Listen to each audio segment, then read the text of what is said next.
So, do you ever feel like you just don't have enough time to do anything, but then when you glance at your phone, aka the bane of your existence and the object of your desires, your screen time kinda tells a different story? Alas, do not fret, for in this video, I will go over 5 one-minute habits that have absolutely saved my life and will help you become an efficient time management queen and cut out all the time wasters. Alright, so the first habit is what I like to call the 3 Bs: bucketing, batching, and blocking. First up, we have bucketing, which I actually heard about long ago from a super successful entrepreneur, Sara Blakely. And so bucketing is essentially just having a specific day of a week for a specific type of work. So in Sara Blakely's case, she has one day for meetings, one day for brainstorming, etc. But obviously for me and the average student, that's not what our weeks look like at all. But the way that I implement this into my life is once I started taking in-person college classes, I would try my absolute best to have all of my classes and lectures on the same day because the university campus was pretty far away from me, and that way I would just have all my classes on 2 days a week and the rest of the week I would be free. Obviously, if you're in middle school or high school, you can't do this because you have classes every day, but instead what I would do is I would do my homework for one class on a specific day, I would study for an online class on another day, and basically just have a scheduled day of the week for one class at a time to focus on and do all the homework for the week or study for the week. So the next habit is batching, which is just doing one project or topic or class at a time, which obviously ties into bucketing. And basically the reason batching works is because your mind can really get into the flow state, because multitasking and switching from one task to another can waste so much time and really disrupt the flow of how your brain is working. And the last B is blocking. And basically it's time blocking your day out the night before. And this can literally just take a couple minutes because you can look at your calendar, you can just look at your schedule for the day and just write in what do you have tomorrow, and then identify just how many hours you have to actually do things. Because let's say you have like a really busy day and you actually end up having only 3 hours of free time, it's really important to realize that before you set any tasks or goals for the next day to complete, so you don't have unrealistic expectations. Or if you realize you have the whole day free, then you can really try to maximize that time that you have, and then trying to time block out little mini deadlines within the day of how long you can have per task, because there is that law where basically we fill up the time that we have. So if you set just one goal for the next day and you have the whole day to do it, you're going to end up procrastinating and spending the whole day doing that one task. But if you time block and you purposely set a certain amount of time per each task, it will help you at least try to be more efficient during those time hours. Also, when it comes to time blocking, not all times are equal. This really depends on your sleep schedule, your sleep chronotype, but essentially some people are more morning people where they really like to do creative work or thinking early in the morning, versus the other way around where you have more night owls or people who just prefer working more later into the evening. It's good to test out different times of exercising, different times of deep work,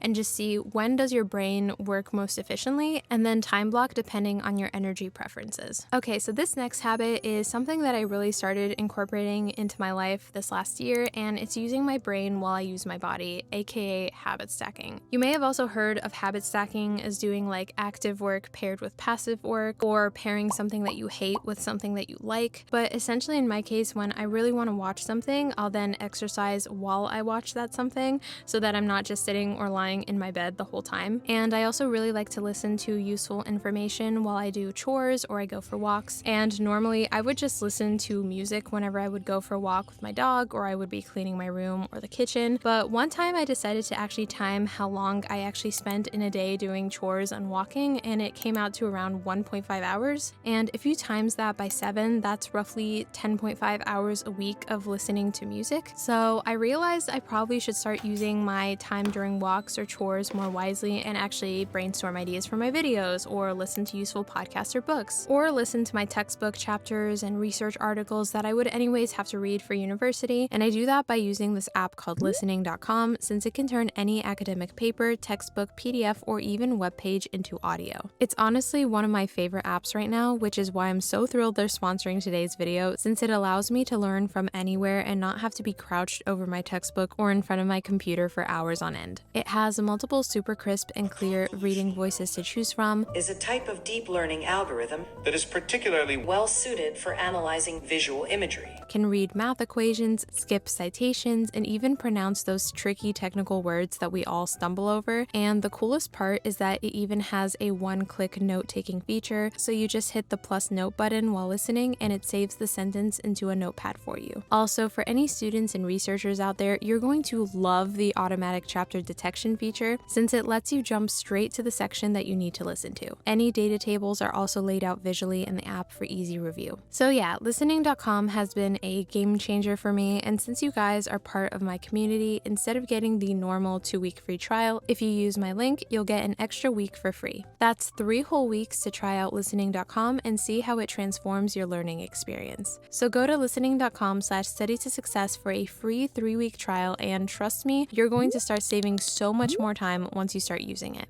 So the next habit is making and maintaining an optimized to-do list that will help reduce decision fatigue and overwhelm and just confusion on what to do, and also differentiate between urgent and important tasks that have priority versus menial tasks that ideally you could do anywhere. And this system has helped me so much because it really helps me realize what are my priorities for the day, and also what can I do when I just really want a 5-minute break but I don't want to get stuck scrolling on my phone. And so that way I have a list of the things that I can do that will take just like 5 minutes, like reading and sending emails or buying something that I have on my list of things to buy. And so tying into that menial task list is using your waiting time wisely. This is something that I learned in high school when I had like 10 AP classes in a year, like 5 clubs, and I literally felt like I was losing my mind until I started realizing that there was so much free time during the day that I hadn't even noticed before. And so waiting time can include time at school where during your class you have free time after you've done your homework or the class assignment to just do whatever you want. It can be time on a commute or drive to or from school or work. It can be time waiting at a doctor's office or time waiting between classes or during lunchtime. And normally I would use my waiting time to scroll on social media and just kind of waste my time. So again, having that menial tasks to-do list is super helpful. And so just having that list of things that you can do during your waiting time, like you can even make a separate waiting time list if you want to by order of what you want to do. It helps so much just knowing what you need to do next during that waiting time. And the last habit is to do one main thing that you're procrastinating on the first thing in the morning. And it's as simple as it sounds. You can set a 5-minute timer or 1-minute timer or use the 5-second rule, but basically it's just taking the thing that you dread the absolute most and you feel like you're procrastinating on and doing it the first thing in the morning, or essentially eating the frog, so that that heavy weight of dread is sort of lifted off your shoulders and not ruining your mood the entire day. And it'll actually give you more energy once you feel like you've at least made some progress on the thing that you've been dreading the most. Alright, so now that we've gone over the 5 habits, I want to mention that mindset is super important when it comes to time management, in the sense that you really just have to put that thinking hat on and think, okay, how do I make something more efficient? Because ultimately, life is about the coefficient of productivity, which is basically that 2 people can be doing the same activity, but one finishes it 10 times faster than the other one, simply because that person was more focused or more efficient. I can take so long to just clean my room if I want to, if I'm just listening to music and vibing, versus if I set a timer for myself and just try to do it in 10 minutes. So see if timing yourself helps, because it really can help you focus your mind on what you have to do right now and trying to make it more efficient. And obviously you don't have to do this with everything, it's completely up to you, but it's just a useful mindset to have, because then you'll start to realize where all of your time is leaking and where those time dementors are. So yeah, I hope you guys enjoyed this video, and